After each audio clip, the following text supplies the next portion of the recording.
Балдарды тарбиялоодо таасирдүү чыгармалардын бири бул жомок. Кайсы элдин жомогу болбосун, ал баланы улууну урматтап, кичини узаттоого, чынчылдык, сылыктык, кичипейилдик, эр жүрөктүүлүк, сабырдуулукка үндөп келет. Жомок уккан наристенин ой жүгүртүүсү андагы каармандарды элестетип жашайт. Балдардын тилин ар бир адам бала болуп, жаралып, анан акырындык менен калыптанып, чоң киши болуп келет эмеспи бул дүйнөгө.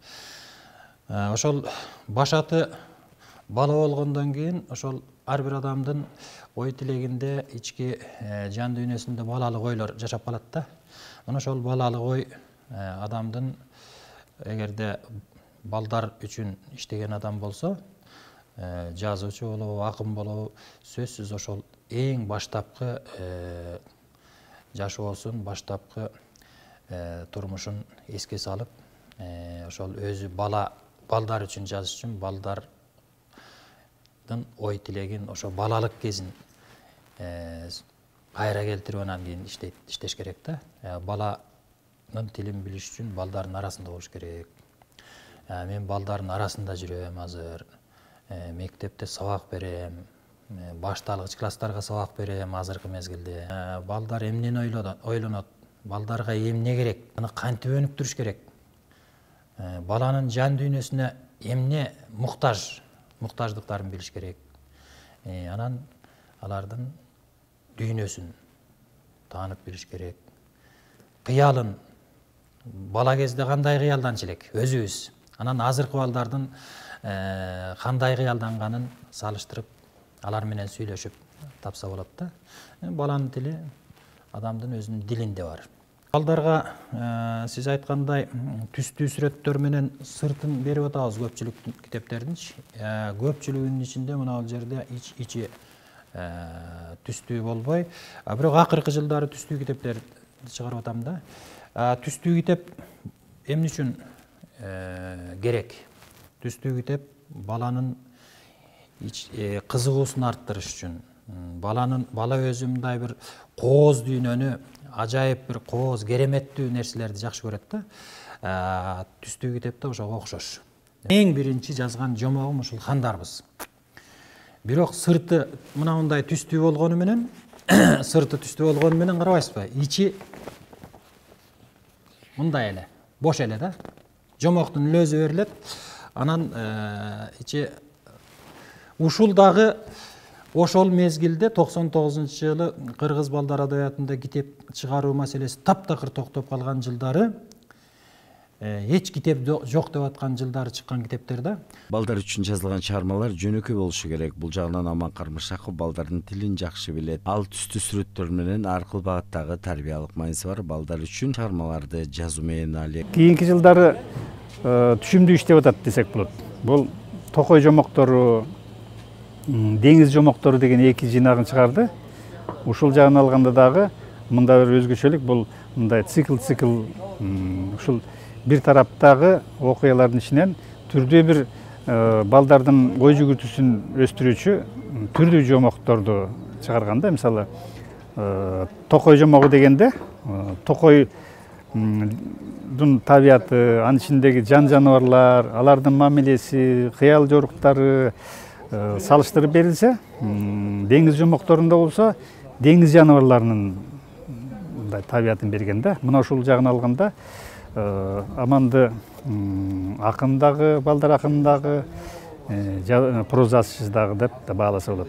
Анан мындагы бир өзгөчөлүк дагы бир бул илимий иште дагы иштеп жүрдү. Анан мектепте мугалим катары ушул адеби иманга чакырган ырлардын циклын жазуу менен ошонун бир балдар үчүн бир инсценировкаларды жазган дагы жагы бар да. Аман Кармышаков педагог, манас таануучу катары да белгилүү. Бүгүнкү күндө мектепте келечек муундарга туура багыт берип, тарбиялоодо өзүнүн эмгегин жумшап, мугалимдик кесипти дагы аркалап келет. Сүрөттөрүн бүт өзүм тартам да, өзүм китептерим, сүрөттөрүн бүт өзүм тартам. Ички жасалган, сырткы жасалгаларын дагы. Художник эмесмин, бирок бир мезгилде художник болуп иштегем, окубай. Анан балдардын мүдөөсүнө, балдардын психологиясына жараша, балдардын жан дүйнөсүнө жараша характер, мүнөзүн сүрөткө айлантып тартуу маселеси бар да. Ошон үчүн ар бир эле сүрөтчү, художник балдарга китеп жарата албайт, балдарга сүрөт тарта албайт да. Анан ошону мен каалаймбы каалабаймбы өзүм үйрөнүшүм керек болду. Анткени ар бир чыгарманын, ар бир эпизоддун каарманын ошо кулк мүнөзүн ошого жараша чагылдырып берүү маселеси жаралгандыктан мен өзүм китептеримди өзүм сүрөт тартып машыгып атам азыркыга чейин. Анан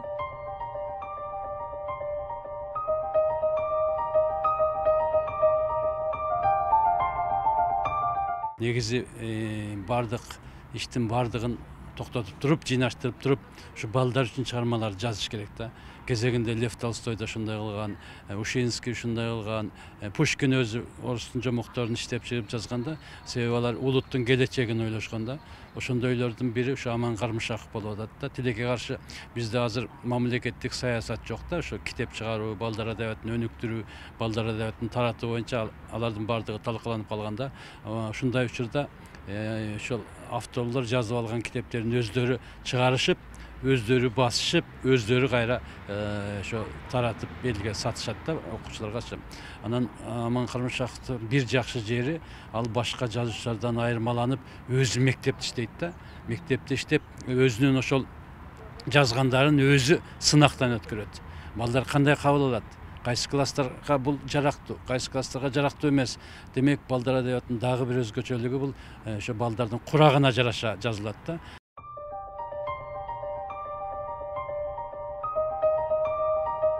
Аман Кармышаков педагог, манас таануучу катары да белгилүү. Бүгүнкү күндө мектепте келечек муундарга туура багыт берип, тарбиялоодо өзүнүн эмгегин жумшап келет. Бул Манас эпосун азыр эпопея деп берип атпайлыбы?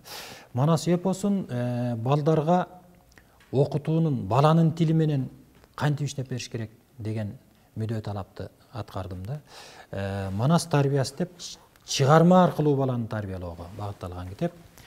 Андан кийин Манас өрнөгү деп Манас эпосундагы элдик баатырлардын өрнөктүү эмгектери аркылуу балдарды тарбиялоого багытталган китеп. Андан кийин Манас үлгүсү деп Манас эпосундагы элдик Манас баатыр баштаган элдик баатырлардын жеке адамдык сапаттары аркылуу тарбиялоого багытталган китеп 3 багытта. Анан жакында Манас атанын 4 жетиси деп математикалык жана философиялык багытта алгачкы жомок повесть жазып бүттүм. 4 жетиси деген эмне? Манас атанын 4 жетиси 7 чоросу, эң мыкты чоросу, 7 курал жарагы, 7 айван жаныбары, анан 7 колдоочусун табат да. Окуя жердин алдында өтөт. Бектур деген бала Талчокуга Манас чоң казатка баратканда Талчокуга чыккан экен. Ошол Талчокудан 2 кабаттуу үңкүр бар экен. Ошол үңкүрдө Манас баатырдын Манас эпосундагы элдик баатырларын алган музей бар экен да. Мен муну өзүм ойлоп таптым. Анан кийин анткени тоолорго чыкканда ушундай 2 кабаттуу үңкүрдө болдум эле. Анан ошол жерде Манас атанын кийинки урпактарына калтырган мурасын баалуу алтын, күмүш дегендердин баардыгын топтоп барып туруп, казынасын алып барып туруп, ошол 2 кабаттуу үңкүр аркылуу жердин алдына жол салып, анан кийин бекиткен экен. Ал азыр тоо болуп калыптыр. Алтын тоо, күмүш тоо болупчу. Аны Манас атаны колдоочулардын бири Ажыдаары, Генчтабар деп ат койдум Ажыдаарга. Ажыдаар алтын басып жатат эмеспи? Ошол кайтарып отурат экен азыркыга чейин. Анан ошондон баштап анан кийин жердин алдындагы окуялар эми бир укмуш сонун окуялар, шумдуктуу окуялар болуп, анан Манас атанын батасын алып келип, анан кийин азыркы коомду өзгөртөт да бала.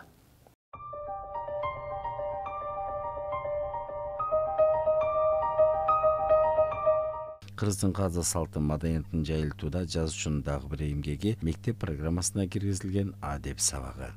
Мугалимдер айтты, аман бизге адеп деген сабак кирди. Бул мурун Таласта кирген да.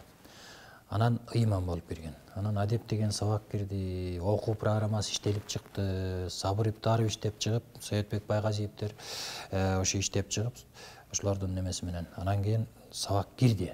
Бирок киргени менен биз кантип сабак өтөрүбүз, темалар берилген. ошол темаларды кантип ачып берерибизди билбей атабыз, кыйналып атабыз. Же окуу китеби жок, же окуу куралы жок, же газета журналдарда ошол адеп сабагынын темаларын ачып бере турган түшүнүктөр жок. Аябай кыйналдык. Сенин колуңан келет, сен бирдеке кылып бербесең болбойт деп программасын беришти да.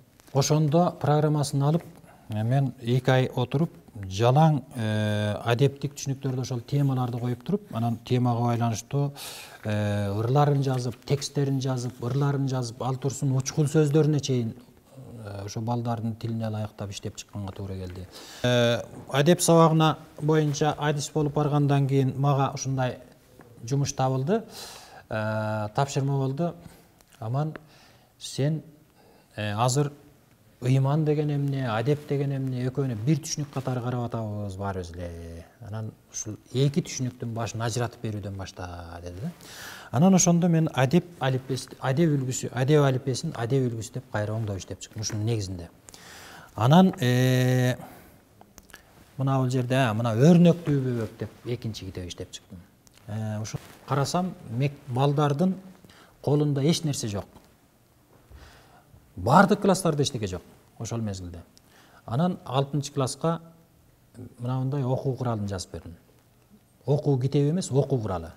Мектепте окуу китеби, окуу куралы 2 материал болуш керек да. Анан 8-класска жазып бердим. Анан мугалимдер туш-туштан сурана баштады. Анан 9га жаздым. Ал китеп берди жок, анан 10га жаздым. Анан андан кийинки класстарга жазып, демек бардык класстарга бирден китеп иштеп чыгууга туура келди.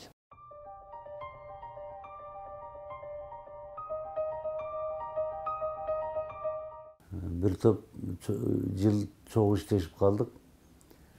Мындай чыгармачылыгын жакшы билем десем болот. Ушул кыргыз адабиятында балдар адабиятына